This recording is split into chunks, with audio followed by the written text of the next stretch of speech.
the other person could have, let's say, a red mark or a scratch.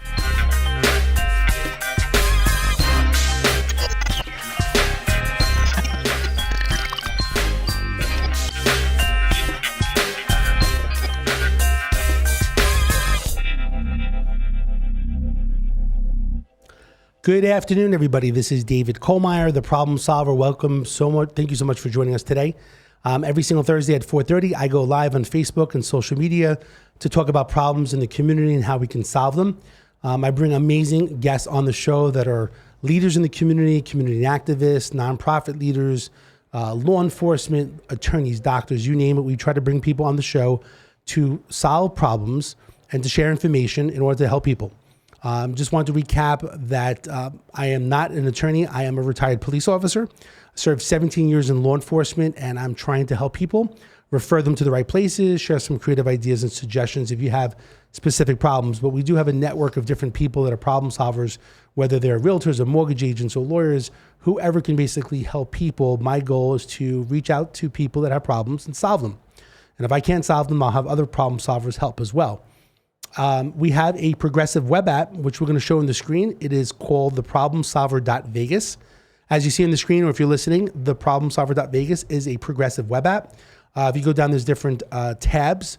When you go through the different tabs, there's different resources with social services to refer you to different places. If you have a specific problem, you click on problems. You'll go to the spot where it says problems, and they'll list a template of different problems that you may have. Whether someone needs help with being evicted, whether they got arrested, whether they got a ticket, a car accident, whatever the situation may be, there's a list of it. And on the bottom, there's other. Whatever I can do to help, you fill out that information, name, address, phone number, email, and then myself or other problem solvers will give you a call back to see what they can help. It is a free service that we're doing to try to help people. There's also United Way, which is 211, which is social services. There's 911, which is the police. There's 311, which is not emergency for police. And the problem solver is 999-1111, a brand new number. Again, that's 702-999-1111 for any problems that you may have. Again, thank you so much for joining myself this week. Today, I have an amazing guest. Her name is Julia Lazareck, who is the president of Prison Families Alliance. Thank you, Julia, for coming today. Thank you, David. It's just a pleasure to be here. Thank you. So I'm glad to finally have you on the show because we know each other for a little bit. And most people, I feel like, with these different nonprofits that are out there, they don't really know what's out there. You know, if someone gets arrested or an accident or needs help, people just don't know who to call, you know? And you're in an unusual situation where you're helping families of people that are incarcerated. And not that I want to take over your story, but, you know, you're basically helping people in general. And I wanted to have you come share your story. So tell us a little bit about yourself, where you're from originally. Well, originally, I'm from New Jersey, and I've moved around quite a bit until I came to Las Vegas in '98, and I just love it here. I love living here, and there's just so much to do, so many great people. And you talked about a lot of the nonprofits and organizations. We have a lot of nonprofits and people in Las Vegas that are helping others, and they need to be heard. It's interesting because a lot of people say, I want to start a nonprofit. I'm like, did you look to see if there's other nonprofits that already started? Why don't you collaborate with them? You know, why do you have to start your own? So I'm sure you realize that, you know, sometimes there's not that many if you're really, really specific, right? But there's a lot of nonprofits in town that are helping people too, just people don't know about it. Exactly. And what we do is kind of unique because we focus on the families. And we also collaborate with a lot of the groups that are around here. I mean, there's quite a few that are working on reform, working with incarcerated people coming out of prison. And part of that is working with the families to make sure that the families on the outside have the support and information they need so that they can support their loved ones while they're in the prison system and when they come home, which is really important. So as you know, I was a police officer for 17 years. I did community policing. I was always trying to help in different ways. I think you're helping in a big way as well. Tell us more about Prison Families Alliance. I guess tell us a little bit about, you know, why you got involved in this stuff. People, a little bit background, if you don't mind, about yourself. Why would you be involved in Prison Families Alliance? Well, my brother was incarcerated, and he actually got a life sentence. He was incarcerated for 15 years, and he served his life sentence. He passed away of hepatitis C. And after he passed, I started receiving compassion because that was something that people could understand. And I realized that if I had been speaking about it, if I had people to talk to, if I had the support, I could have lived a healthier life. I wouldn't have been lonely. I wouldn't have been ashamed. I wouldn't have that stigma. I just didn't talk about it because of the fear of sharing that information. And I realized that I had been living a hidden sentence all of those years, and I didn't want anybody else to go through that. I think it's really important for people out there, especially family members, to keep the family together. When my brother was incarcerated, it tore our family apart. And when you have the support, we can keep families together. Give them the information they need, give them the support. We have people that come to groups and testimonials where I was talking to somebody the other day, and she said that before she found PFA, Prison Families Alliance, that she felt so alone and she didn't have anybody to talk to. And that she even said it saved her life. I mean, it just broke my heart that she felt so alone. And she said, coming to the meetings has provided the information that she needs, the support, and also ways to keep her family together and how to work with her loved one that's incarcerated. It's interesting, since I've known you probably almost 2 years, maybe. Feels like longer. Yeah, it does. It's interesting that you mentioned Hidden Sentence, because I know that the book, I never got a chance to read it. I'm horrible. I got 500 books that I don't read, hoping that the knowledge sinks in somehow. I love buying books for some reason. I just don't read them. I guess with time and 3 children. But, it's interesting you said hidden sentence, and I never really realized what that meant because, of course, I didn't read the book, that there is a hidden sentence in regards to family. The family has like a sentence as well, because the family loved one is in custody where, maybe it's just the love, compassion of having a family member by your side through life, right? Or it could be financial, or it could be many different things, right? So when you talk about the hidden sentence, it's really, what would you describe that from most people? Right. When somebody goes into the prison system, they don't go in alone. They take their friends, their family, the community with them. So those on the outside that have somebody that's incarcerated, there's an empty seat at the table. It's a loss. There's somebody that's not there anymore. And for me, it was really difficult for me to enjoy my life when my brother was sitting behind bars. So I had a self-imposed sentence that I had a really hard time enjoying my life while he was behind bars. And people on the outside, people that have a loved one that's incarcerated, should enjoy their life, should live their life. And their loved one that's incarcerated wants them to enjoy their life. So the hidden sentence is self-imposed by a lot of families, a lot of people, because they feel like they can't enjoy their life, they can't strive, they can't move ahead because their loved one isn't there anymore. And that's not true. So we need to remove that hidden sentence. So what does Prison Families Alliance do for people? Like if I have a family member that's incarcerated and I call you guys, what services do you offer? Yeah, well, many families struggle, keeping the family together when they have an incarcerated loved one. And we provide support systems and communication platforms to keep the family together. And this also helps to create safer communities and reduce recidivism. Because when the family on the outside is healthier, they can support their loved one while they're incarcerated and when they come home. So our support groups are peer-led groups that provide information, support, compassion, and resources so that people can lead healthy lives on the outside. We have several groups. We have 4 general support groups where people can come together and talk about different things and be in a community where people understand. When you go through something, it's just easier to be around people that understand, that have been through it, and can share information of how they handle different situations. We just started one group in Spanish. We had that last night. It was our first time. We're so excited. We've got a great facilitator. We've got 8 facilitators. And like I said, they're all people that have experienced having a loved one in the prison system. And it's a peer support group. And then we've also found that we needed to break out the groups into specific needs of the family members. Like I said, when somebody's taken into the prison system, it's a loss. You go through that grieving process. So not everybody has somebody that's passed away like my brother in prison. So there's real losses like that, but there's also the loss of that person. So we have a support group on loss. There's also caregivers. when a parent is taken into the prison system, or sometimes both parents, who takes care of the children? A lot of times it's the grandparents or a relative. So how do you talk to the child? So we have several support groups, and we could talk more about those just to meet the specific needs of the families out there.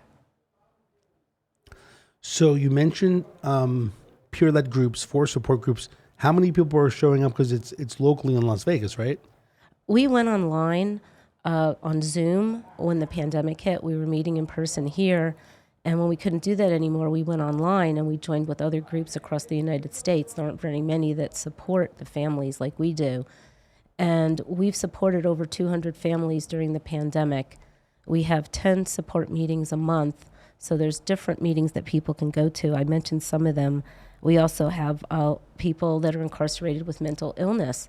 So when you have somebody at home that has a mental illness, you can make sure they're taking their meds and care for them.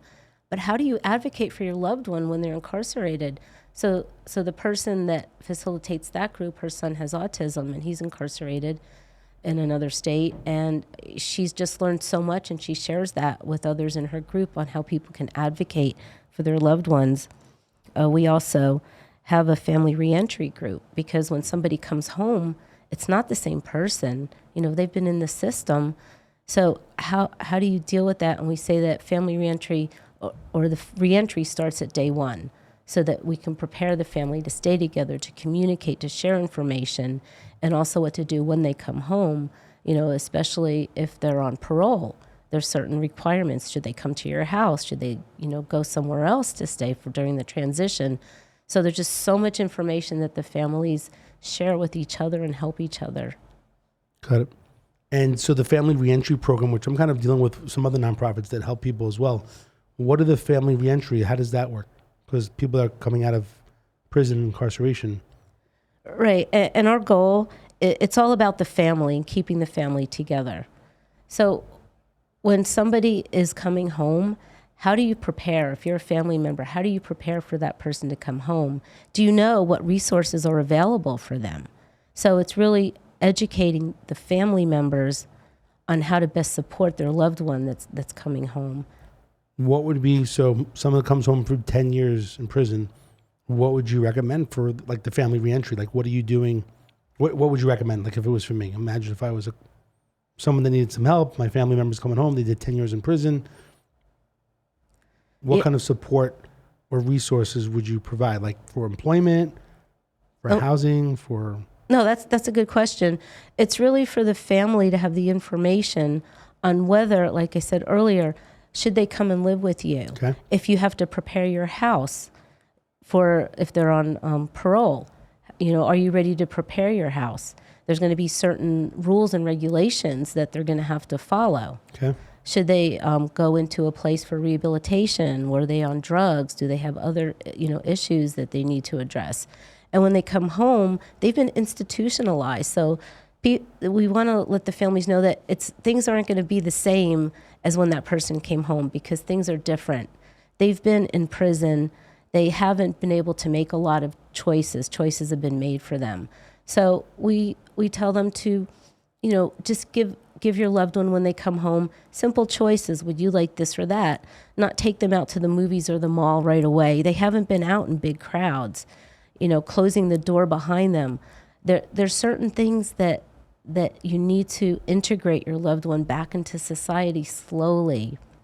And also, how do they get work? They don't have credit, right? Mm-hmm. So you might need to support them for a while until they can get on their feet before they can work again. And then there's a lot of other groups out here that do provide that do provide support and training for people coming out of prison, for educating them, classes and things that they can take. So we let the family members know what resources are out here. And a funny thing is one of the ladies was saying her son came home and she made him this big meal, and it upset his tummy because he'd been eating bland food for 10 years. So, it's even little things like that on what kind of food do you give them. Mm-hmm. So it's just really knowing where these resources are out there.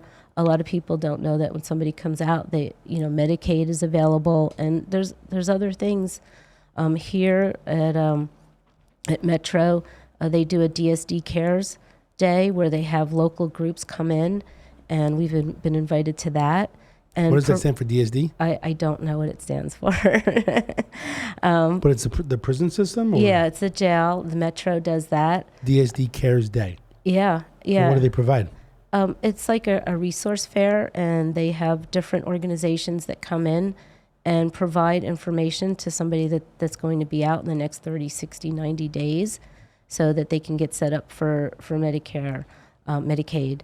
So they can, DMV is there. There's just a lot of different organizations that are there that help them, so to help them make the transition. Okay. Do they help with employment as well? The DSD is I think they provide, they have like a fair, so different organizations can come in. So I guess it all depends on who is there for that fair and what programs they offer. So I believe there has been organizations out there, local organizations that I think a lot of us are familiar with, without naming everybody. It's interesting because you mentioned about like credit, like to get people back up. I mean, you want to start slow, but getting them credit, getting them jobs. I guess if they've been incarcerated for 10 years, it's a long time to get them back up and running. But sometimes they have vocational programs in whether school or they've been working, so some structure. But I know there's some other programs that you're familiar with as well that try to help people get employment, start the basics, or get them some knowledge and experience to go to the next level. I think it's really important, just to basically get people. We want to, prevent recidivism, at the same time make people, I'm about to say professional, but make them contributing citizens in society. Yeah. And the bottom line is just for them maybe even to pay it forward and so on like that. It's great if they have a family, that have a place to stay. I always feel bad. Sometimes I see, what is it, parole and probation? They drop people off. I forgot the street over there, like Stewart and Las Vegas Boulevard, and they're wearing like the orange jumpsuit or the orange shirt or something, and then they don't even have a belt. Like they're wearing like their jeans and like they're holding themselves together. It's like a horrible situation. If you ever watch it, I mean, people just don't know what's going on. I just happened to see that one day. I didn't really realize it, but guys walking off into the sunset, like you don't know if he's got family or support. It's kind of like messed up. Like you kind of like really should want to help the person get to a location where he doesn't have problems, like the first day he gets out. And that's why it's so important to keep the family together, because when somebody's incarcerated, communication can stop. People after a while may not visit as much and different things.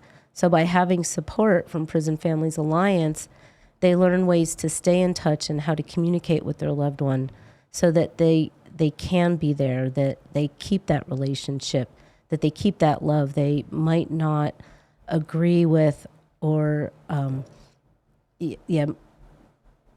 with whatever the person was convicted of, but they still have the love for that person. So mostly everybody has somebody. There are people out there that are indigent, right, that will come out like that. But everybody is family. So if we can get to the families and support them and keep them healthy so they can support their loved one, then that will help people that are coming out in family reentry. I just think things should be more organized when someone gets out, for them just to walk off without a belt and their pants falling down. It's not really a good start, in society again. Like someone should be there, or something should be set up, a program. They pick them up, they bring them somewhere, not just like walking off. I mean, anyway, that's what I just recently saw. Yep, there's change that's needed. We all know that. Yeah. What? Tell me a little bit about your book that you have. Tell us a little bit about the book. Oh, Prison: The Hidden Sentence book. No, I'll just hold it up here so people can see it. I wrote this about 2 years ago. Okay. And it was just really important. It has everything that I wish I knew when my brother was incarcerated. I felt like a victim. There's so many things that I didn't know that I know now, right? You do the best you can with what you know. So the book goes through the whole process of the arrest, of going to court, of visiting, of what the incarceration is like, how to handle different situations, and their stories from other people. My story's in there and other people's stories are in there. And at the end of each chapter, there's a list of things that you can do. So it helps you prepare for each phase of the incarceral system, because we don't just deal with people that are incarcerated. When somebody's arrested, that's where it starts. we had a woman come to the meeting the other day, and her son was arrested, and she didn't know what to do. And the family member spoke, well, do you pay the bail? Do you have the money to hire a lawyer? Maybe you have to make a decision that you don't bail them out because you can use those funds for a lawyer. So it gave the woman a lot of information so she could make an educated decision on what she could do for her family member. Mm-hmm. And, some people just say no, they did something and they don't want to pay the bail. So there's different decisions that people share with each other so that they can move forward. So that's part of the education, the information, and then also what resources are out there. So the book says, for the listeners that are not watching, it says Prison, the Hidden Sentence, What to Do When Your Loved One is Arrested and Incarcerated. In the book, it's not a large read. It's about 100 pages, okay. Yeah. Talks about having an attorney, what to talk about, how to act, what to bring, what kinds of different things in general. There's different chapters about, I guess, starting with the criminal defense case and information you probably to know about visitation. Talks a little bit about your story as well. And then people looking for support and trying to have a balanced life. So I think it's a great book in general. Where can people find this book? It's on Amazon. Okay. So Prison, the Hidden Sentence. When did you write the book? 2 years ago, I wrote it. Yeah. Were you working on another book? Did you tell me that, or? I just had the 1 year anniversary for this book. Okay. So it was about a year ago, and we had a 1 year anniversary podcast. I did on Facebook Live the launch of this. It was pretty cool, and it was really interesting because I had friends from way back when my brother was incarcerated that spoke at the Facebook Live, and they didn't know my brother was incarcerated until I started talking about it. Mm-hmm. And they just talked about the person I was and things I did and how they wish I had spoken to them so they could support me. And that's why it's so important for people to be able to talk about it. We need to talk about it. We need to remove the stigma so that we can talk about it and be compassionate with each other, because people can't, if you keep it inside, it's going to tear you apart. So you need to find a safe place to talk about it. And for Prison Families Alliance, there's a woman, she's a CEO, and she said, at work, I've got my staff, I smile, I do my job, and this is the only place I can come and really talk to people. So everybody needs that outlet. I think I'm just skimming through the book after the guilty verdict, when somebody gets arrested, and in regards to their finances or if their car, their stuff, like what do you do with it, especially if they've been sentenced for a long period of time. So it's definitely an interesting read. Like I said, I was a police officer, for 17 years. I never really dealt with this side of it. I always brought someone to jail if crime was committed or probable cause, and went to court, and never really followed through with what even happened. A lot of times they're more misdemeanors than felonies sometimes. But I will say, for the last about almost 8 years, I've been working with criminal defense law firms. This is really good information, because a lot of people just don't know how to pick the right attorney, how to find it, whether they're reviews or reputation. I was working with Las Vegas Defense Group and then the Defenders Law Firm by Richard Harris because of their reputation. But, the average person doesn't know that, right? You really have to do some research and read the reviews and results and do a little bit of due diligence before you pick an attorney. Some attorneys are really great, some have really great relationships, but the most important thing is if we could prevent someone from going to prison, that's the number one, goal. Your situation is already someone's sentence in general, so it's not a fun situation for any family member to go to prison, and then you need the support as well. So it's great what you're doing for the community in general. So if people want to buy the book, they can go to Amazon. What does it normally cost for the book? You'll have to go online and look. It's been a while. Yeah. What I like to do is, a lot of people, this is kind of a sad, how would you say most people find the book? They're just Googling. Like if someone's, it's kind of interesting. Like this is a good book. Sad to say that if someone got sentenced, to give them the book, in general, how would most people even know to find the book? They're just Googling and trying to find. Yeah, they can find it on Amazon. It's also on the Prison, the Hidden Sentence website. Mm-hmm. And that's also my podcast, where I interview people that have somebody that's incarcerated or people that are involved in the criminal justice system. And I started that because I thought it was really important for people to find their voice, for people to tell their story, and for other people to hear the stories so they didn't feel alone. And through the Prison Families Alliance group, They, they learn about the book, about the podcast, and other resources, not just this one, but other resources that are out there. And actually, there's a professor in Illinois at one of the universities that teaches a criminal justice class, and one of the requirements is to listen to the podcast and report on it. It'd be great, like, to kind of have you ever sent the book to the district attorney? No, I didn't. I could. It'd be interesting to send the book and say, like, listen, if someone's sentenced in general, that, like, we like to provide the book to people that are sentenced families. I'm sure people would sponsor even the book. I would have no problem even sponsoring the book to people, that if there's people that are sentenced, at least that there's a guide, that they can give to the family. It may sound a little funny, but I mean, if someone's sentenced and they want to give to the family, I'm not sure if the district attorney, I think it would be very helpful and would be a nice thing to do. They're the ones that really know if someone's been sentenced, right? The DAs. But it would be great to get this book to more people. And how else would you do it? I agree. I think everybody should read it. I think people should read it even like before their loved one is arrested, so they know what to do. Because I was over at a friend's house and her daughter called, and she was in another state and college and got arrested, and she just like freaked out. She didn't know what to do, and luckily I was there, so I walked her through the process, made the calls, we got an attorney, and everything worked out. But if I wasn't there, what would she have done?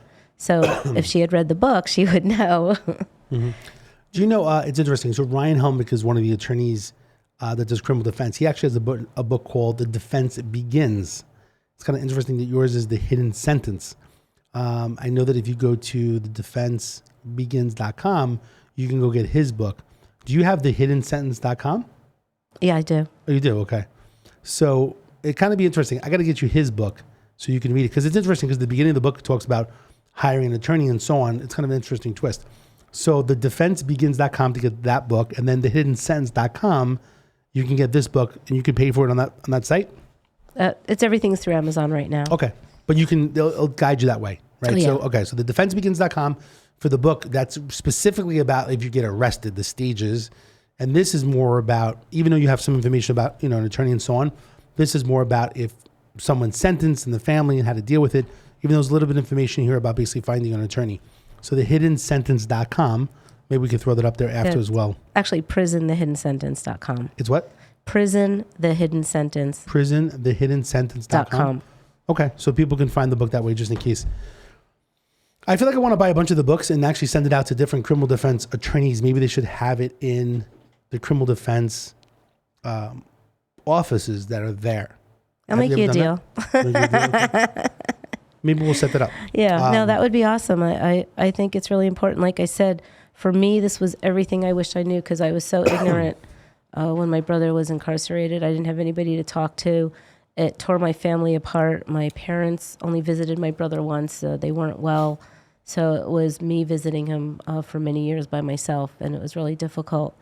And then I met my husband, and he came with me, which made it a little easier. But it's a difficult process. And what people don't realize is when somebody's taken into the prison system and you're visiting them, there's families that are going to visit their loved one every week, every month. And granted, right now, because of COVID, there's a lot of facilities that are not allowing visitation. Okay. And so that's just breaking the family's hearts right now, because they're worried about their loved ones. So again, coming to the groups is really helpful, because they have other people to talk to. But then when things open up again, you don't know your neighbor, your coworker. Where do they go every weekend? Why do they come back on Monday? Or maybe, they're distraught one day because maybe their loved one is in lockdown. Maybe they haven't heard from them all week. Maybe they don't know what's happening. Maybe they heard there was a COVID outbreak in their cell.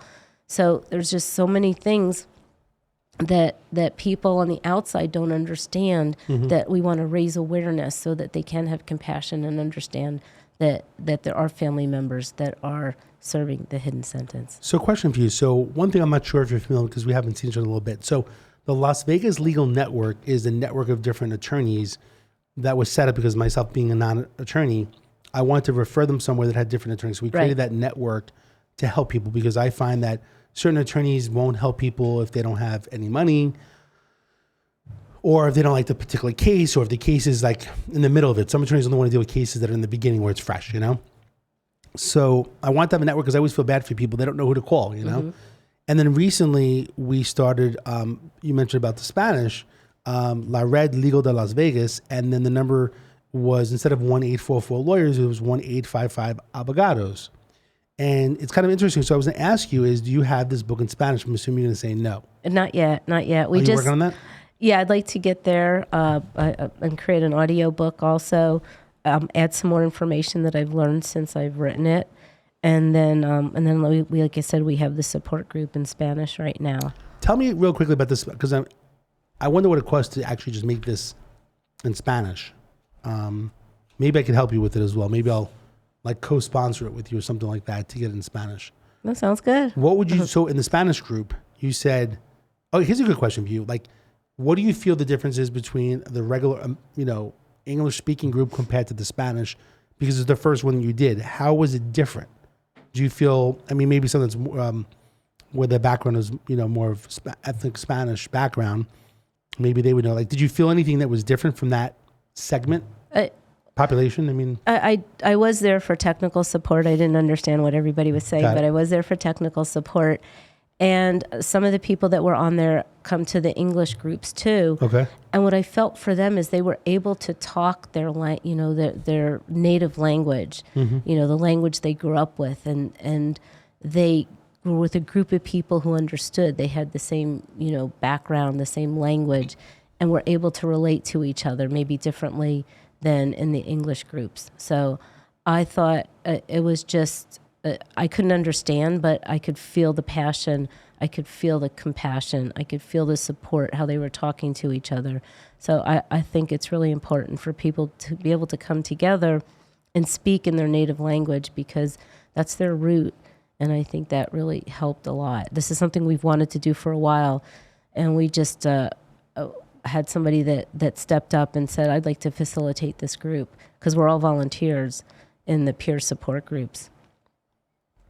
So it's kind of interesting because I like to have someone maybe in the future go, because I'm trying to help more of the Spanish population. I think that in Las Vegas, it's like 30-40%. Now I know you're doing it also like Zoom and stuff like that. Did you do that for that? Oh yeah, everything we do is Zoom. We are going to start meeting locally again. It will be in English right now. It's going to be the fourth Monday of the month.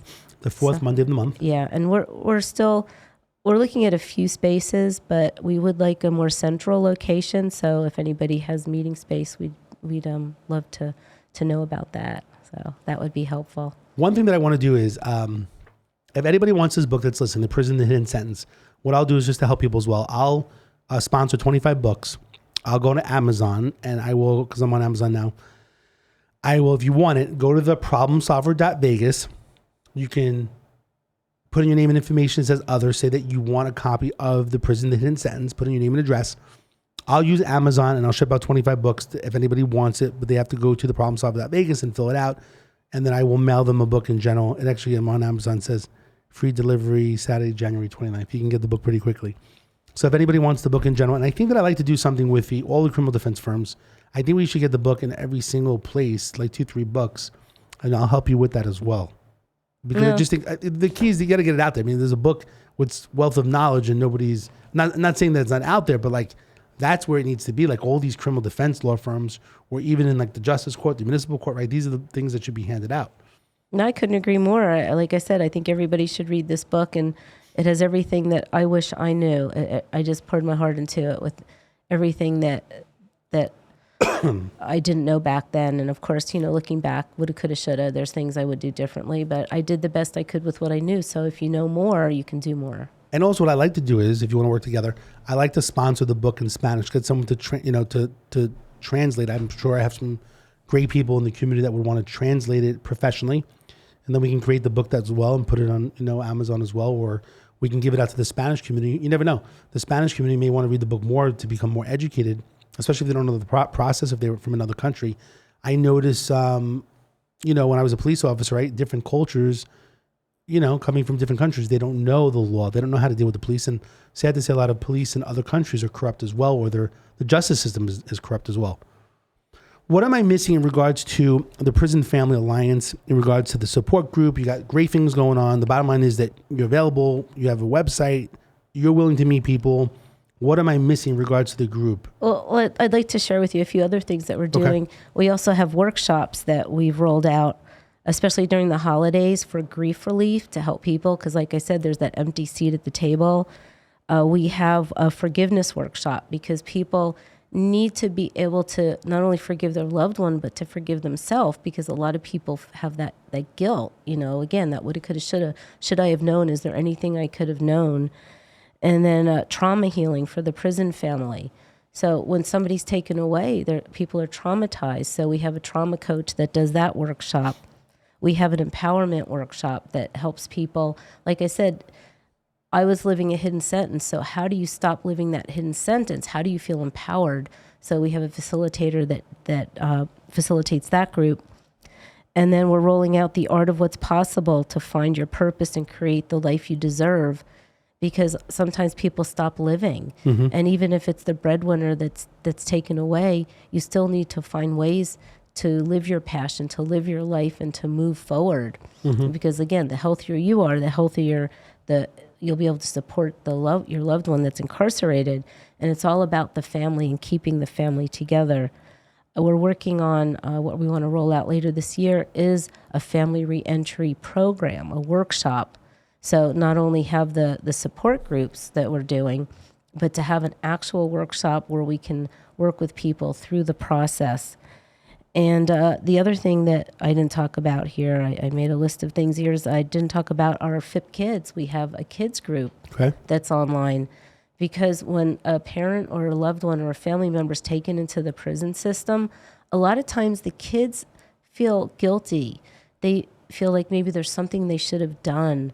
And how do they talk about it? How do they handle bullying? How do they set boundaries? How do they talk to their parent or family member that's incarcerated? Mm-hmm. So we have facilitators there that work with the kids, and the kids can talk to other kids so they know that they're not alone. What's the age group for that? It's 5 to 17. And then what we do is we have an activity when they come on, and then we break them into their age-appropriate groups into different Zoom rooms. Everything's on Zoom right now. What's the average age of the children? Right now, it's pretty diverse. That we do have 5-year-olds, and we do have 17-year-olds. So I'd say it's a wide range, and it's families that have kids of several ages. It's not easy to run these nonprofits. How do you seem successful with getting people to your programs where a lot of people have hard times? Why do you feel that you're successful in doing it? Like, you seem successful with getting people in the Zoom and getting help to families. Like, who's referring you? Like, who's your main supporter? Or is it just people just finding you online? Yeah, people are just finding us. I mean, I go out and talk at different organizations. Okay. I've spoken at international conferences. And just getting the word out there, and people start coming. We started with just a couple of general support groups a month. During the pandemic, I think we just had like one, and then we went to 2. And as people started coming, we grew. We found people that came and they wanted to help. Mm-hmm. So the 8 facilitators that we have are people that started coming to the groups, have the passion, and wanted to help other people.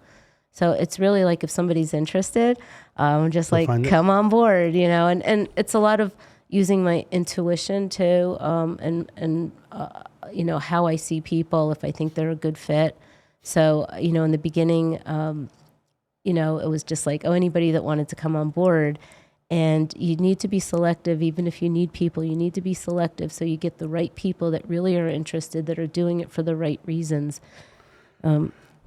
And I just a few other things that we do, which we didn't talk about, which is really big, is sex offenders that are incarcerated, and family members who have a loved one that's incarcerated with a sex crime. They don't have anybody to talk to. Mm-hmm. And we started with one support group for them, and we've actually grown to 2. So twice a month we have a group for anybody that has a family member that has been convicted of a sex crime or is going to court, because who do they tell? I mean, there's such a stigma with that. So this group has really grown, and we have 2 facilitators. on that group that just do a wonderful job. That's a hard one because especially if they come out, you have to be careful. They can't live like close to a church or a school, so you have to be really careful. I've spoken to some people. Actually, we helped somebody. They were a sex offender. They did their time. They basically got out, and the home that they were going to live in, their father's home, actually passed away. It was a probate. He couldn't live there because behind the house was a park. Right. Yeah. There's so he many had to rules. sell the house, and then try to get the money to buy another house because he couldn't be by the park. So be very careful how many feet it is in general. So I mean, it becomes even more of an issue with registration and even if there's probation, right? I mean, if they're coming to like parole to check on you and stuff like that, it's not. You gotta be really careful. It's sensitive topic. Yeah, it's a whole nother world. And then we're also starting a morning coffee on the fourth Saturday of the month, so people can call in because some of the meetings can be really heavy, right? People are talking about what's going on, and people are supporting each other. Sometimes people are crying, because it's so emotional, and they're getting the help that they need. Sometimes it's tears of joy. People are like, "We found you. We're so happy we found you." It just warms my heart that we can have this platform for people out there. So I thought a morning coffee would be more, laid back, and people can just talk and get to know each other and just relax. And then at the library, I'd love to have you come and speak. We do a library series at the Clark County Library the third Saturday of the month. Okay. So we'll do that. And we've had people from NDOC, from Metro, legislatures, criminal defense attorneys, people from NAMI, National Alliance on Mental Illness, people that have been formerly incarcerated. Before the pandemic, we were growing, and people were coming. It's open to the community. And after the pandemic, it was, we couldn't get together, so we're just getting that started again. Okay. So you covered a lot of the things that you guys are doing. Anything else that we're missing? You got a lot. You got a lot of stuff going on. I mean, I applaud you for all the efforts that you're doing to help the families. We do have a lot of things going on. And what about fundraising at all? How do you... That's a big thing we're looking at. We're looking at grants. We've got some fundraisers. We've got a new board. So we're looking at, where we can get funding for different programs that we want to roll out there. One of our big, hairy goals this year is to... and they do this in other states when visitation opens up. We want to keep the family together, and we'd like to be able to bring the kids to the women's prison to see their mommies. Is that not being done? I'm sorry. No, it's okay. Is that not being done right now? Or just on a large scale? There's really no mass transportation to the prisons that I know of. I think there was buses out there at one time. And, it's hard, especially if your loved one is here in southern Nevada and then they get upstate, right? There's some people that they get up early in the morning and drive out to Ely or drive out to Carson City, visit their loved one, and they don't have money for a hotel and they come back. So I couldn't even imagine that. Oh, it's just crazy what families do to keep together, and that's why we need to support them to keep them healthy, emotionally. And if we, any way that we could support them, we do. At this point, we don't support people financially. We support them emotionally with information, resources, and and mostly resources, because there are resources out there. But yeah, if anybody wants to make a donation, it's prisonfamiliesalliance.org, and you can go to the donation page, and we'll definitely use it for the programs to help our families and to just keep growing, because we've had massive growth in the last year, and it's because of the people that come, because of the help that we provide, and just the stories that we hear of what people are going through and how much they've grown and how thankful they are. It's just really heartwarming. Do you have any contacts in Ely or in Carson City that would help you, like with the whole housing? They can come back the next day. I mean, it seems like a real slim chance of it happening, but do you have any? It'd be interesting to reach out to those people. I never thought about that. No, that would be great. Again, we're growing. We started kind of like an Airbnb to help people. That's that's on my list, to call Airbnb to see if we can do that. So, if anybody knows anybody at Airbnb, but yeah, that kind of like a nonprofit Airbnb to help, people. It's probably a tricky situation, but it may be something that on Craigslist that you post in these bulletin boards. We're looking for people to help, Prison Families Alliance in regards to housing families overnight, one night, to help with, transportation for them to see loved ones. I mean, it's kind of unusual. I mean, you may find someone, I guess if you have a list of people that are in prison, that families that are in prison there, they may be more compassionate to help, especially if it's a family with children seeing their mother or father. I think you just got to put it out there. It's kind of an interesting twist, but I'm sure families that have people in custody and they're living in that area, maybe there's a casita or something like that. They wouldn't mind helping for a day or two. Yeah, I've thought about that, and that's why I thought of Airbnb, because we have to look at the legalities and everything, and how that would work. So we have big goals, and that would be one of them. Right now, we're taking it a step at a time. We've built this community and this platform and bringing in volunteers, the right people. So as we grow, as we get more funding, as we get an office, and as we're able to do that, I think that would be a wonderful thing to do. Transportation is key, to keep the family together. I mean, it's probably not that bad if you want to actually help and get bus passes or it's probably not that expensive, the Greyhound or something like that, but it would be nice to actually have the overnight stay so they don't have to, be rushed, or maybe see someone for 2 days so they don't have a place to stay, right? Yeah, if anybody has any connections with hotels out there, I know when I used to visit my brother, it was very expensive. I'd had to fly out, rent a car, stay in a hotel, buy food. So you don't realize how expensive it is to go visit somebody. So yeah, if there's anybody out there that has resources that can help support us or wants to help with that effort to find places, we'll definitely welcome it. So let me ask you a question. So it's great, all the stuff you got going on. You're doing all this stuff for families and helping people in general. One of the things I want to ask you, because I was online looking at some of the stuff, in regards to mass incarceration, a lot of people, I don't know any of the statistics. The bottom line is a lot of people go to jail. A lot of people go to prison. I wanted to ask you, because one of the reforms that are taking place, all of the United States, they're trying to decriminalize traffic tickets and people want the warrants. And I know you're all about, I'm changing the topic a little bit, because no matter what, people feel like defunding the police and the police are no good and all these topics that are going on right now. I guess the question comes down to, for Clark County and Las Vegas, they're trying to decriminalize the traffic tickets. So my experience as a police officer was, I pulled people over, they had a warrant.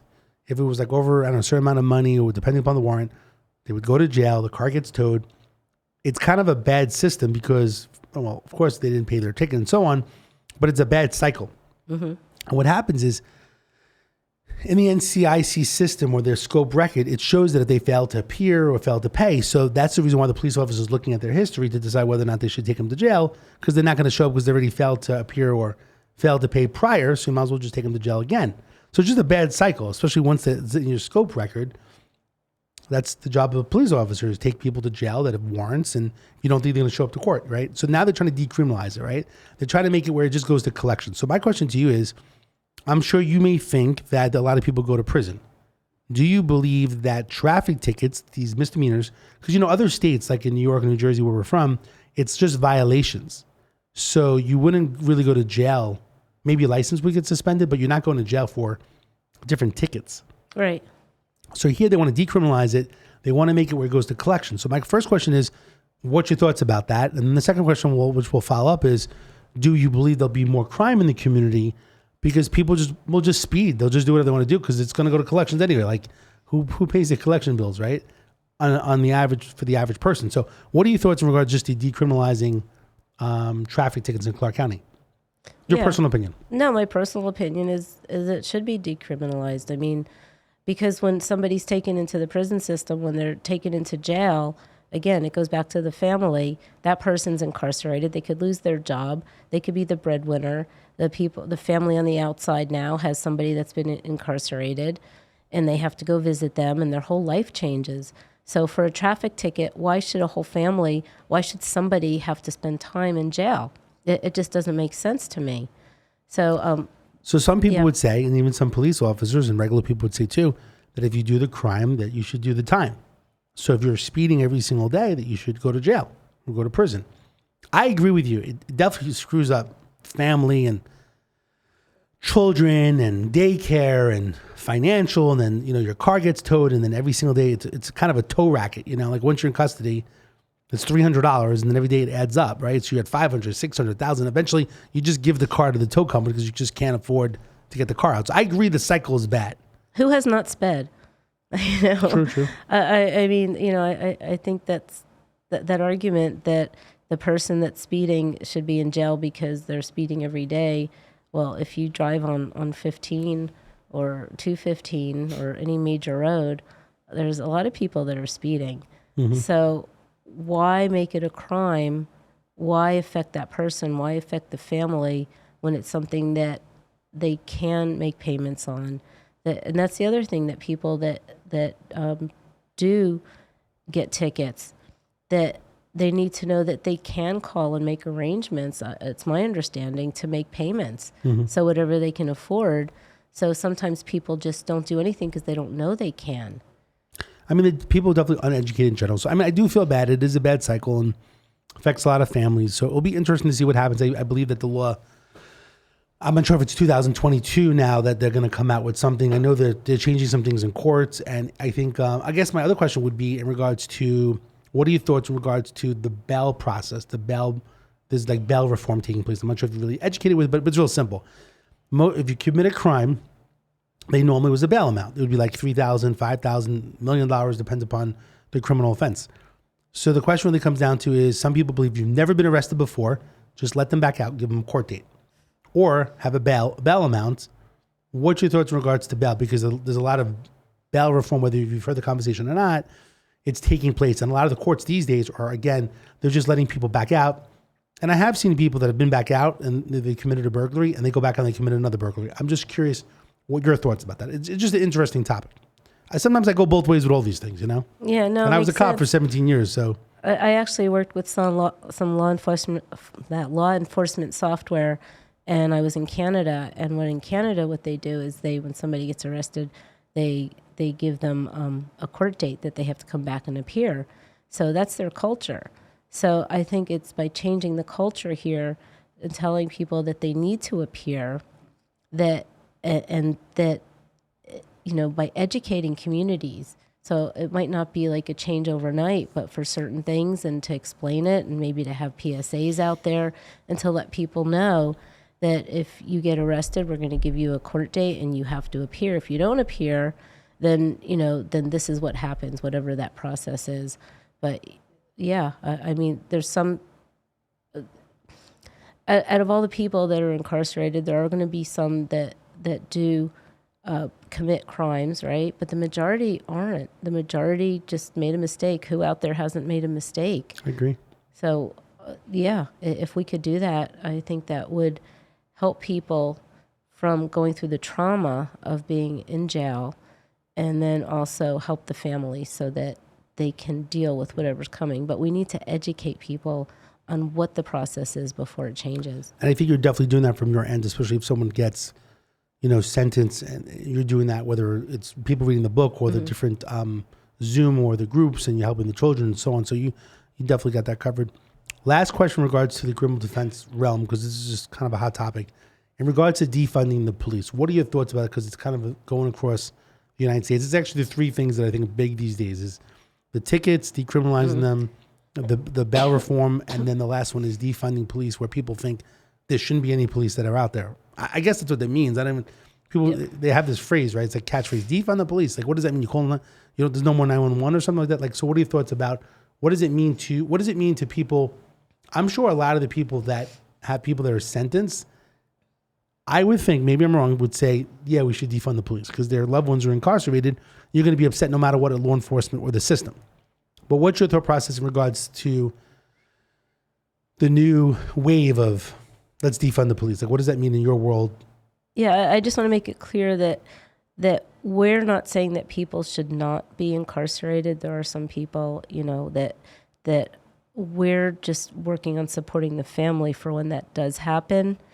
And I think that the term defund the police, it would have been good if they used a different term, I think. I don't think... More like reform.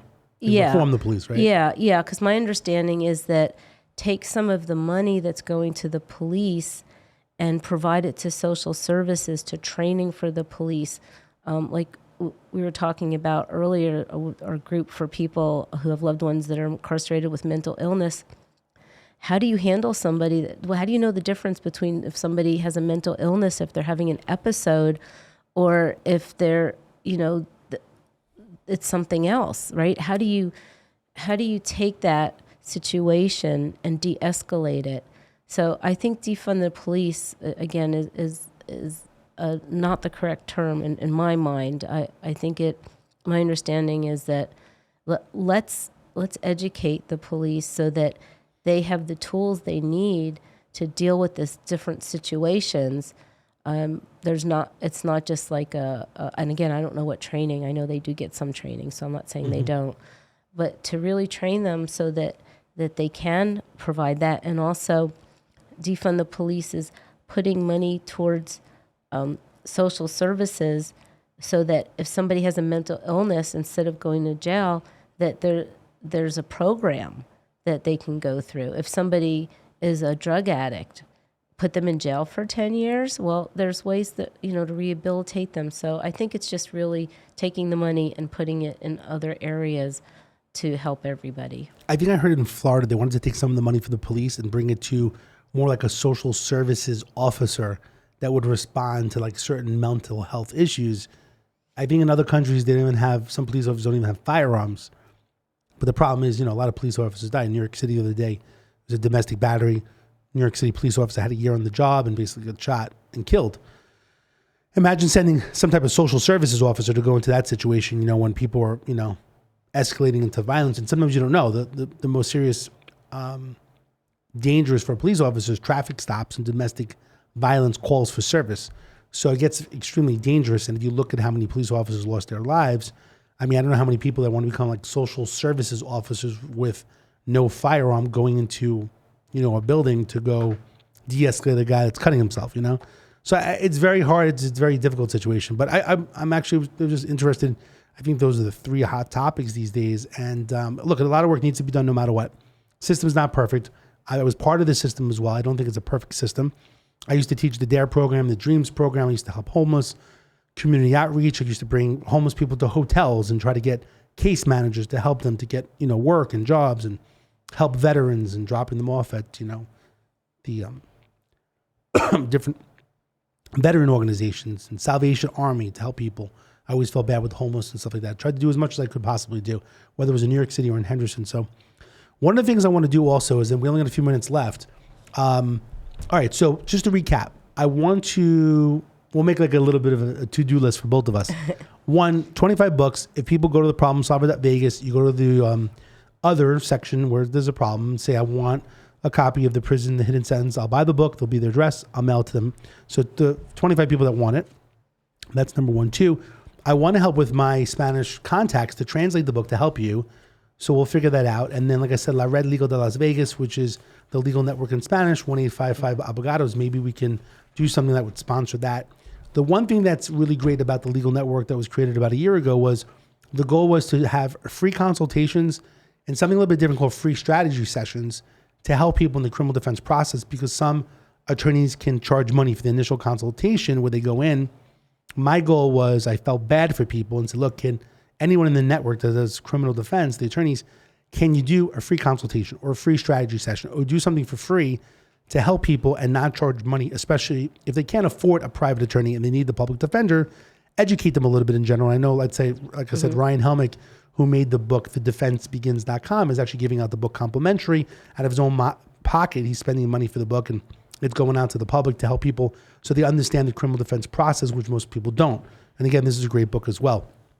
So anybody that needs help, that needs an attorney, if they call Las Vegas Legal Network or La Red Legal de Las Vegas, we can connect them with an attorney to do the free consultations, the free strategy sessions. And maybe what we'll do is if anyone really mentions Prison Families Alliance or the book, maybe we'll get them the book as well, and we'll do something to help them more, and we'll ask some sponsors to help out to get the book to educate people, because I know there's a cost for the book as well. So whatever we could do to help. And I'd like to work with you for 2022. Even here at Sticky Paw Studio, after we finish the studio, you could look in the back room. We could always do a fundraiser here in general. So if you want to invite people, John Orlando, who's the owner of the Sticky Paw Studio, he's very big with community outreach and helping people. So if you want to do something here, take a look at the place, and we can always do a fundraiser so it saves you money. I have no problem providing food and drinks, and then we can invite people, whether it's just a social gathering or we're going to have something here for St. Patrick's Day. So think about these different things. I like to work with you. I like to help you more. I commend you for all the work that you're doing. It's not easy. It's been rough, and you've been through a tough time even with your family member who was incarcerated, but at least that you're paying it forward and helping other people that are uneducated of what to do, when they have a loved one, in prison. So again, I commend you for all your work. No, I thank you. I just think it's really important. It's my passion, and I don't want anybody to ever go through this alone. I want everybody to have the information and everything that they need. And, anybody that wants to volunteer, donate, or anything, just reach out to prisonfamiliesalliance.org. Thank you. Well, thank you, Julia, for being on the show today and kind of explaining what you have going on. I think it's great stuff. And like I said, even myself, even though we met several times, that's why I like having this 1 hour to talk about it, so I understand better, so that I can actually refer people to you, or now the book in general. And I think I've got the book a year ago, which I did not read, and I apologize. I think you just looked through it right now. You had the gist of it. It's the most I've probably ever done. So anyway, so I will have you come back on the show in the future. I appreciate you coming here as well. Again, I'm David Kohlmeyer, the problem solver. Again, Julia, Lazareck is a problem solver as well. She's helping people, in regards to people that are incarcerated, getting them help in regards to family members, getting them the support that they need, and they don't understand the process, the justice system. Justice system is definitely a process that most people don't understand, very complex. Julia's been through it and wants to help people, has support groups, has tons of programs. So we have Julia's information online. We'll also have it on the problemsolver.vegas. Anyone that has any type of problem in regards to the justice system, or if they've been arrested, or if they need help, whatever it may be, they can go to the problemsolver.vegas. They could also call me at 702-999-1111. Again, 702-999-1111 is the problem solver. Any problem that you have, again, I'm a retired police officer for 17 years. I'm not an attorney. I'm not giving specific legal advice, sharing resources to help people within the community, referring them to different people that can provide services like social services. 211, which is United Way, which is, most people still don't know about it, but it is social services to help people. They will refer you to the right nonprofit, or they can go to the problemsolver.vegas and click on resources, and they'll look at different resources that are available, social services to help people in Clark County and also throughout the United States. Again, I'm David Kohlmeyer, the problem solver. Please be safe. See you next Thursday at 4:30. Have a good day.